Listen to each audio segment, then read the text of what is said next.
ফিলিস্তিনের রক্তস্নাত মাটি ও আরব নেতাদের নীরবতা এক সভ্যতার আত্মবিস্মৃতি। পবিত্র ভূমি ফিলিস্তিন আজ রক্তে ভেজা। শিশুদের কান্না, মায়েদের আহাজারি, ধ্বংসস্তূপের নিচে চাপা পড়া মানবতা, এই দৃশ্য এখন প্রতিদিনকার বাস্তবতা। ইসরায়েলি রাষ্ট্রের ধারাবাহিক বর্বরতা আজ বিশ্বমানবতাকেই প্রশ্নের মুখে দাঁড় করিয়ে দিয়েছে। অথচ বিস্ময়করভাবে যাদের সবচেয়ে আগে প্রতিবাদে ফেটে পড়ার কথা ছিল, মুসলিম বিশ্বের নেতৃত্বদানকারী আরব রাষ্ট্রসমূহ, তারা চূড়ান্ত নীরবতা পালন করছে। এই নির্লিপ্ততা শুধু লজ্জাজনক নয়, এটি ইসলামের মৌলিক ন্যায়নীতি, একতা এবং জুলুমের বিরুদ্ধে অবস্থানের বিপরীত। ইসলাম ও ন্যায়বিচারের দর্শন। ইসলামের ভিত্তি হল ইনসাফ, ন্যায়বিচার, বিশেষত নিপীড়িতের পাশে দাঁড়ানো। মহানবী সাল্লাল্লাহু আলাইহি ওয়াসাল্লাম বলেছেন, যে জুলুমের বিরুদ্ধে দাঁড়ায় না, সে নিজেও জালিমদের দলে অন্তর্ভুক্ত। এই দর্শনই ছিল মুসলিম সমাজের চেতনার মূল ভিত্তি। অথচ আজ যখন ফিলিস্তিনে একের পর এক গণহত্যা, হাসপাতাল ধ্বংস, শিশু হত্যা ঘটছে, তখন আরব নেতারা রাজকীয় নীরবতা পালন করছেন। কেন এই নীরবতা? এই প্রশ্নটি আজ কেবল মুসলিমদের নয়, সারা বিশ্বের বিবেকবান মানুষের।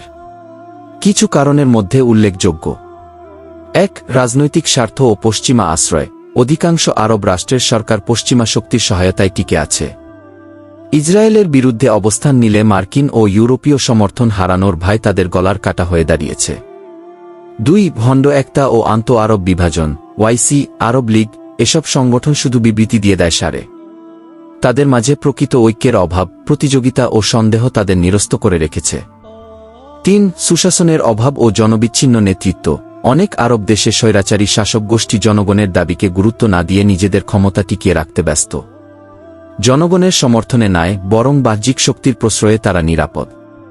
৪. ইসরায়েলের সঙ্গে গোপন বা প্রকাশ্য সম্পর্ক। সাম্প্রতিক বছরগুলোতে সংযুক্ত আরব আমিরাত, বাহরাইন, মরক্কো সহ অনেক দেশ আব্রাহাম চুক্তির মাধ্যমে ইসরায়েলের সঙ্গে স্বাভাবিক কূটনৈতিক সম্পর্ক স্থাপন করেছে।